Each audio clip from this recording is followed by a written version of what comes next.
Hi everyone, so welcome to card number 4. Starting off, I use this new stamp called Artistic Outpost Vintage Halloween. As you can see, these are not mounted.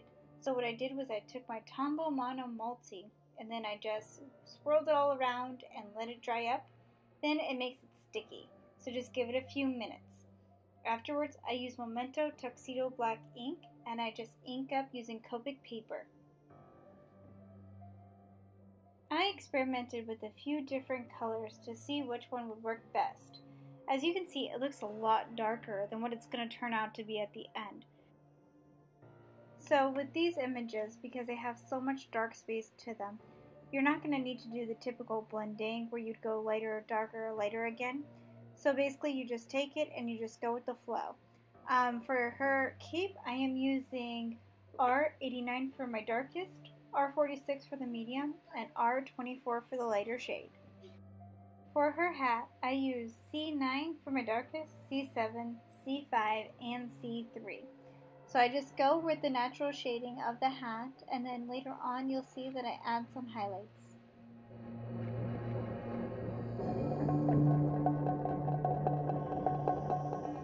The cat got really lost in the black. So what I did was I took my lightest color, which would be the C5, I filled that in first, went in with the C7 and C9 to do my darkest shading. So as you see, I'm just trying to find the natural tail and foot of the cat, and I just use that C9 just to kind of outline where everything would be for the darkest shades. Then I'm going to go back and you'll see how I highlighted to give the definition back to the cat.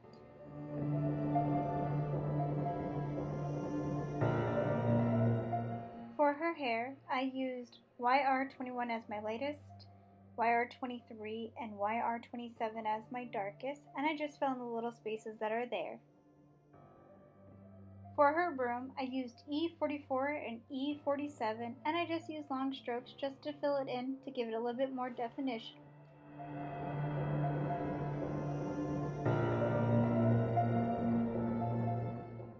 For her skin tone, I use E00, E13, and E21.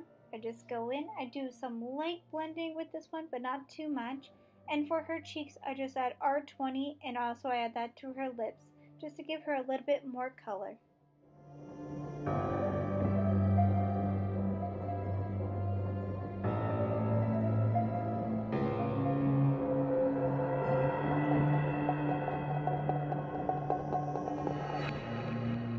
Her dress was quite simple. I used W4 for my darkest shadings, W3, W1, and to blend everything out and make everything nice and even, I used W00.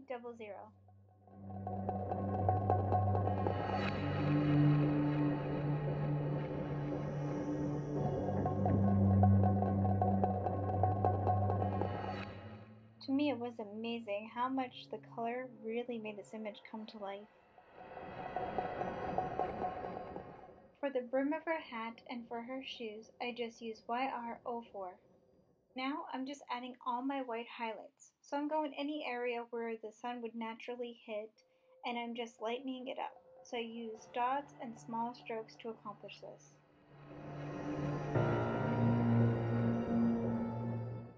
This does take a while, but I just wanted you to see how much this makes the image just pop that much more.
Because she was on the paper itself, I wanted to give her some shading.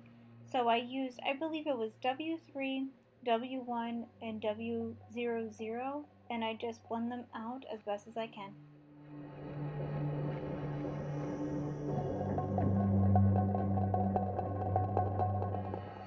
The cardstock always appears to be very wet when you're blending out. Don't worry about that if you happen to do this.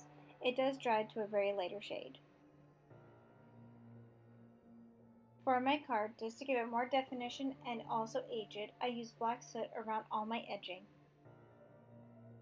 I wanted to do faux stitching, so using my Copic multi-liner in 0.05, I just went along all the edges using small little dashes.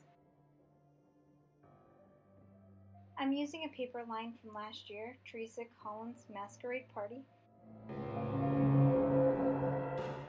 I had no mini black brads, so I took my 100 marker and I just fill it in. Next, I'm going to take a strip and I'm using the scallop by, I believe this is EK Success, and I'm just going along making a border. Off the screen, I had made a mini rosette, and now I'm taking a piece from the paper line, which is the 31, and I'm putting it in the center of that rosette. I just want to see how I like my layout, so I play with all my papers and my embellishments until I lay them down exactly how I want them. Next, I'm taking a mat and my piercing tool, and I make 3 holes, one on each corner. The last corner I don't do anything with it because I'm going to add an embellishment there, so you won't see it anyways. Then I just set all my brads in place. For the ribbon, I just place the ATGs only on the ends, so that way there's no stickiness in the front. Now, these little spider webs, they come from Memory Box, and I'm taking some of my Tombow Mono Multi. I'm just going over it, and then I'm going to place them down. They are very, very delicate pieces, so you got to be very gentle with them.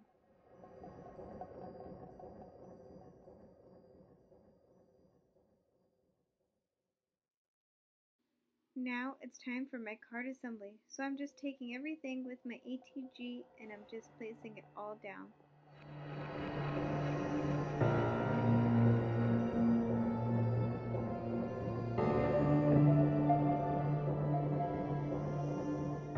To add a little bit more to the rosette, I took these little pieces from the paper line and cut them out. I used my Tombow Mono Multi to glue the rosette into place. I wanted to give it just a little bit more, so I took my piercer and the mat and I made 3 more holes and used 3 more of the black brads to put into place.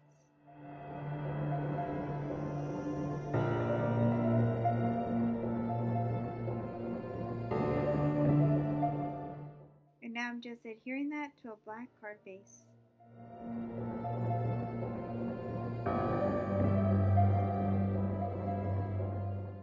For the inside of the card, I use some of the same techniques that I use on the outside.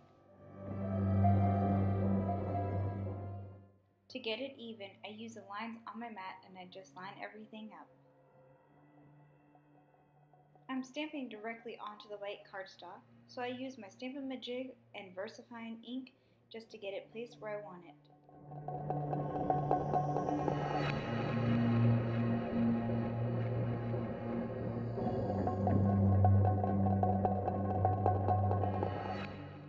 And now I'm just assembling the inside of the card.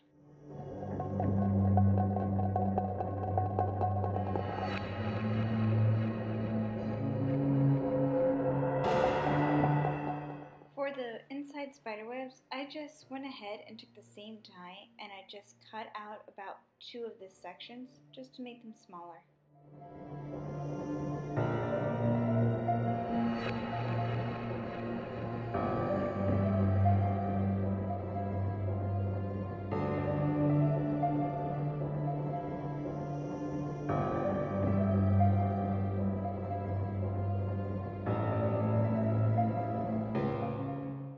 I always like to give plenty of space on the white cardstock to write.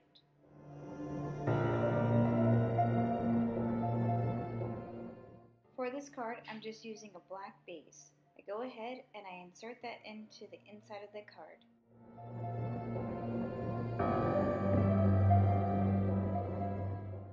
So this is my completed card for card number 4. Thanks so much for watching. I'll see you in the next video. Bye everyone.